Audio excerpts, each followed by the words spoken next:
Live, we continue right here with the Island Contracting Nightly Sports Call. I'm Bob Pompeani, and you could reach me on Twitter at KDPomp, Instagram, Bob Pompeani, and you can also call here at 412-575-2600. So we're also talking about the Penguins. Matt Murray over the weekend had a chance to get back into practice. That's one nice thing. It's kind of rare to have the Penguins off 4 days, especially over the weekend.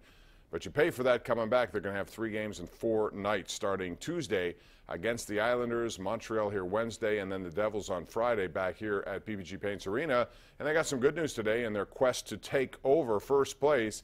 Philadelphia beat Washington 4-1, or 6-3, I should say. Wayne Simmons had 2 goals in that game, and he's back. He's a big part of their team, and the Flyers now have moved within 4 of first place, right behind the Penguins, and the Penguins are 2 behind Washington. No games in hand on anyone now. They're all even as they head down the stretch, 10 games remaining in this season, so things are going to be interesting there. All right, let's go right to the lines. We'll begin with Ken in Clearfield. Ken, how are you? Hey, Bob, how you doing? Good. What's up?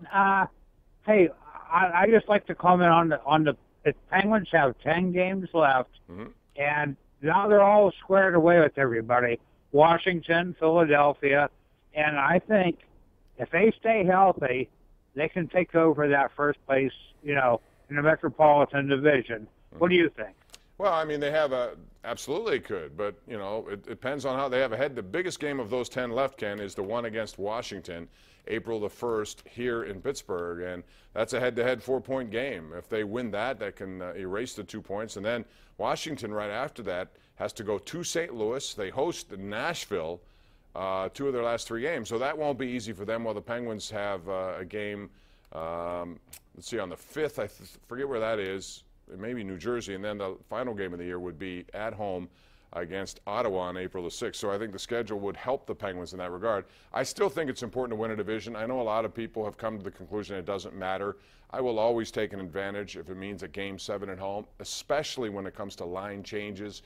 Coaches love matchups, and when you are at home, you control the final matchup. I think that's big in playoff series. Now, the Penguins have been good enough not to have to worry about that. They've won series that they didn't have home ice. But I think this year, especially beyond the first round, it may not show itself in the first round, but as you get deeper into the playoffs, especially against teams like Tampa or Boston, you would want home ice advantage. I think it means something big, and it's worth playing for.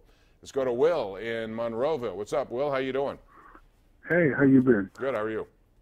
Good. Thanks for taking my call as always. I wanted to talk to you about the goalies.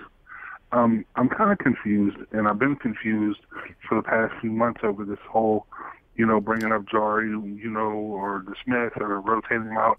When didn't they sign after the whole Anthony debacle? They got Michael Leighton, a proven backup. Why isn't he up here? Because they like the other guys better, Will. I think it's pretty clear. DeSmith has had a really good run in the AHL, and I think he's shown that he's capable of being that guy here. And I think Tristan Jarry, when he's on his game, has been good as well. So they just prefer those guys over Michael Leighton, and I don't blame them. I would prefer if I had younger guys that I feel more confident in, and their performance has been better. So it strictly comes down to that. I appreciate it, Bob. Thank you. All right, Will, thank you very much. Out to David in Finleyville. Hey, David, how you doing tonight? Fine, thanks, Bob. Thanks Good. for taking my call. Anytime. I wanted to ask you, out of the teams in the Eastern Conference, what team do you fear the most that will give the Penguins a fit as they move through the playoffs? I'll hang up and listen to you. Thank you. All right, thanks, David. Tampa Bay would be higher on the list, but I think Boston equally as much. I think Boston is the kind of team that could match up with the Penguins. They have good goaltending. They run 4 lines. They're physical. They have a pretty good power play, and they have guys who've been there, done that. So, guys like Brad Marchand, Zdeno Chara's getting older. He wants to win a cup. They've added to their core with some pretty good deals. Rick Nash, a lot of people around here don't like him, but he's a proven goal scorer. He helps. And they have some good young defensemen as well. So I think that's a matchup that could be problematic. You might remember back when they met, I believe it was in 2013, when the Bruins swept the Penguins, even though the Penguins, I believe, had swept them during the regular season. They totally shut down their power play. The Penguins were inefficient that way. So Boston is a tough matchup, I think, for any team. And they're closing the gap right now on Tampa Bay for that first place in that Atlantic Division. So that would be my answer. Max Kronberg says, hey, Bob, now that the Sweet 16 is set, who do you see getting upset? Well, I had Michigan. My number 1 pick to win it all is Michigan. I have Michigan. And yesterday, Max, I got lucky. There was a buzzer beater there.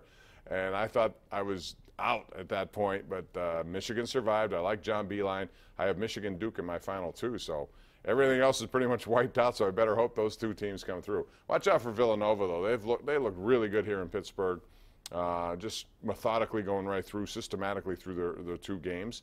It'll get tougher for them, no doubt. I think Kentucky's a team you need to watch. Kentucky is young, but very poised for as young as they are, and now everyone else in their bracket's getting wiped out. Kentucky can have an opportunity to get down to the Final Four. We're going to Carol now in Morgantown. Hey, Carol, you're probably happy right now because I think West Virginia's up at like 15 at halftime. Hey, Bob, I enjoy your show. I love it. Thank you. And what I wanted to call you about is CBS run all the basketball games, but they didn't have West Virginia on tonight. Well, I mean, the last few years they've split them up. It's CBS, TBS, TNT, and True TV. So there are 4 networks just to try to facilitate it. Used to be all exclusively on CBS, so we'd bounce around and take you to different games, but they've spread the wealth that way. So they're on TBS right now, and they lead 42-25. West Virginia does by 17 at halftime. Good, good, good.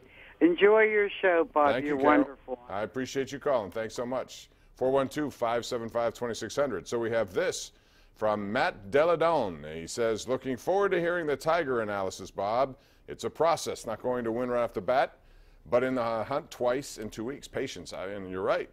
First, Matt, number one, I'm glad he's back, and I'm glad he's competing.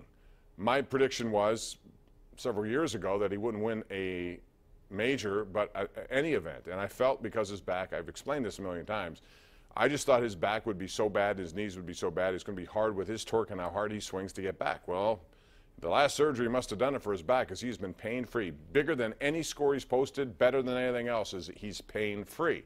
However, as we've seen now, today, for example, down the stretch, he took 2 bogeys in his last 3 holes. There's a whole different, and I understand it's a process for him, even though he's a betting favorite now to win the Masters, which I do not agree with, by the way.